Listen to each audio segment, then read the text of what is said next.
Hello, welcome back to an Eyewitness News special. We're coming to you live from Nazareth, where the ANC is holding its 55th National Conference. My name is Tshidi Madia, Associate Editor for Politics at EWN. When I last left you, we saw members of the media making their way to the plenary to hear the announcement, the results of the new top 7 leadership of the ANC. Cyril Ramaphosa has retained his position as ANC President. Gwede Mantashe was re-elected as National Chairperson. Paul Mashatile, previously Treasurer General, is now the Deputy President of the party. Nomvula Mokonyane is Deputy Secretary General, the first one. You've got the second as Marupini Ramokgopa. Figi Lembalula, I think it's a long-awaited position now. He's the Secretary General of the ANC. And you've got Gwen Ramokgopa as the Treasurer. We are getting lots of reaction from different leaders. Joining me at the moment is Zamani Saul. He's Chairperson of the Northern Cape, a province many like to just dismiss because of your size. They often say, it's as big as a branch in some of our provinces, and act like your view doesn't matter. Yeah. I imagine your view matters very much. Yeah. Let's first start with your reaction to the leadership Yeah. and Ramaphosa being re-elected. You Yes. did put your might behind him Yes. in the lead up to this conference. Now, for us, there is basically no surprises because this is what we expected would be the outcome of conference.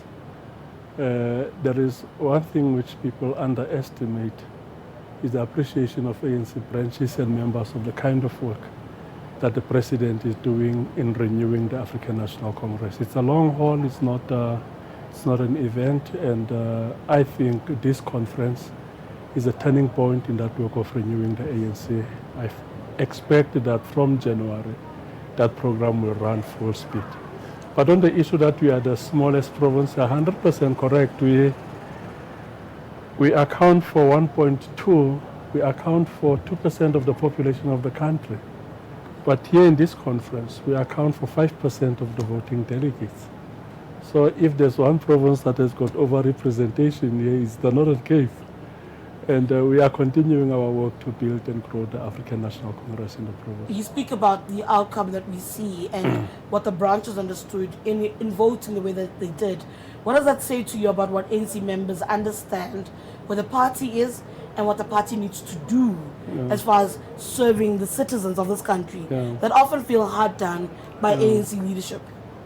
You need a strong, united African National Congress to midwife any significant program of socio-economic transformation in this country.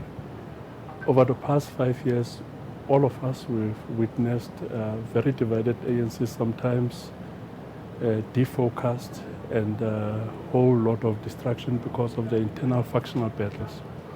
I don't know what South Africans were expecting. That should have been the obvious outcome of the intensification of the program against corruption. Because there are those within the movement who firmly believes that this program of renewal, at the heart of it, being us fighting corruption within our ranks, will invite a backlash. And we've been dealing with that backlash now for almost 4 or 5 years. And now we are here in this conference, and this conference confirms that the battle against corruption is the right battle that we should pursue. So things might change, because if we don't have a stable, focused, united African National Congress, we can't midwife any program for socio-economic transformation in this country. But I firmly believe this is a watershed program for renewal. I want to look at the margin between Dr. Zwelikize and Cyril Ramaphosa. 5 years ago, the margin of difference between Ramaphosa and Dr. Nkosazana Dlamini-Zuma was 147. Was it 147? Yes. And now you've got 597 is the difference, right? Yeah. By ANC standards, that's actually a massive feat. Yeah. What does that communicate? At a time where there was a talk about Pala possibly tanking him. Is the confidence in the leadership of Comrade Cyril. This was not a small campaign to one of Comrade Zweli. At the heart of this campaign was the biggest province in the country. And Limpopo supported him.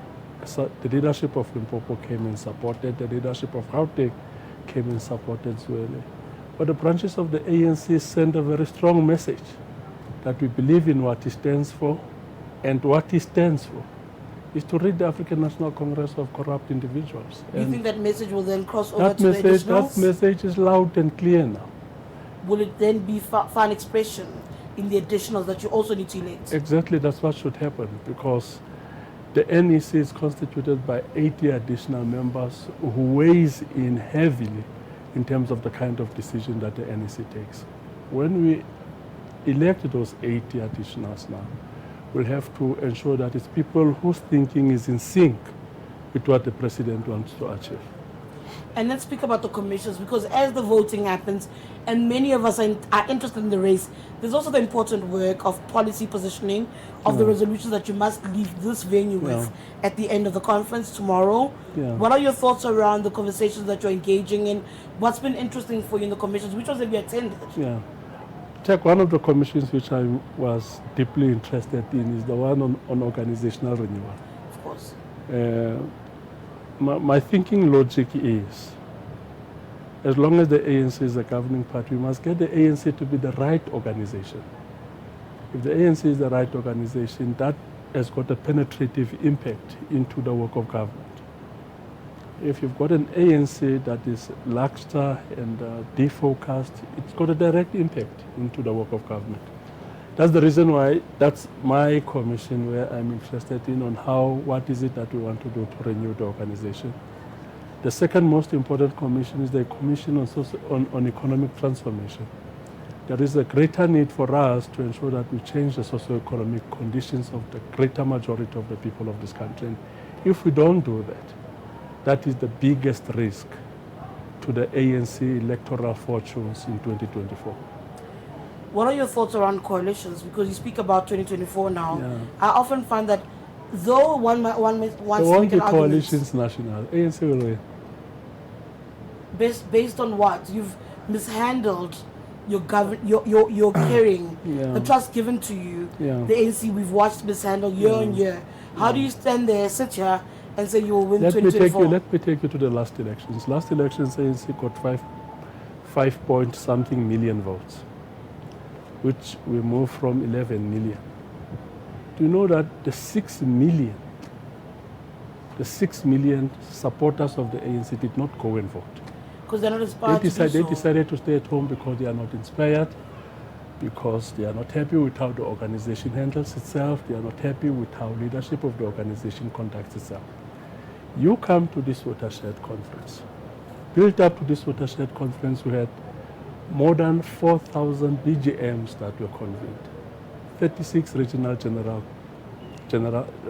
conferences, 7 provincial conferences. All these build-up events, with the difficulties which were there, they serve to inspire our support base. We came here, the Renewal program is affirmed in the leadership of Comrade Cyril. Let me tell you right where you sit.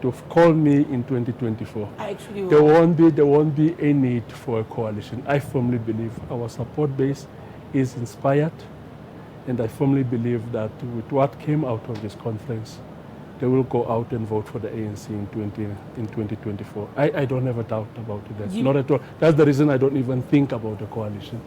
There won't be such a discussion. You made similar promises as a party when you left here 5 years ago. So I'll hold you to it. I will call you in 2024. Just my parting shot. There's always been an understanding that there'll be a pushback, particularly around the issue of fighting corruption in the ANC. What is your expectation with such outcomes now? Do you think that the message will then be clear? Are you worried that some will move away? Are you worried about an idea of a splinter party even that will emerge from Nazareth too? Check, when Cyril got elected in 2017 as the president of the African National Congress, he became the president of the country, and he declared his commitment to all South Africans, all at sundry, that what will define this administration of his is the fight against corruption. And you know what he did. He did lots of work to strengthen the Hawks and the National Prosecuting Authority. Massive amount of resources were invested. If you go to the website of the NPA, they are advertising posts for senior prosecutors and investigators and all of that, because they get more funding. Hawks the same, to strengthen their investigative capacity. He declared his commitment to ensure that the Zondo Commission report will be implemented. With all of that, which president would not experience a fight back? With all of that. There is no president in the world that would not have experienced a heartbeat. But what I was expecting, let me tell you what I was expecting. I was expecting that he was not going to be able to finish his term as the president because of the avalanche of attack which he had to go through. People tried to discredit him, get him out as the president because of the fear of going to jail. He survived. He came here, gave his political report. He's re-elected. That in itself, it's a massive blow to the fight back agenda. I can't see it recovering from what happened in this conference. That's very interesting. When you say that, though, I wanted to finish off, but when you say that there is a former president at the heart of some of what looks like the fight back, the ANC has really done very little around dealing with former President Jacob Zuma and whatever grievances he seems to have. Is there still room to continue talking to him, or is it time for tougher action? I don't know what kind of glorified appeal you are giving to JZ. JZ is a spent force. He's a spent force. He went around saying the president won't give his political report. He gave the political report, and it was endorsed and accepted by conference. But he continues to agitate, and some parts of the ANC still listens to him. That's a spent force because of the glorified appeal you guys give you.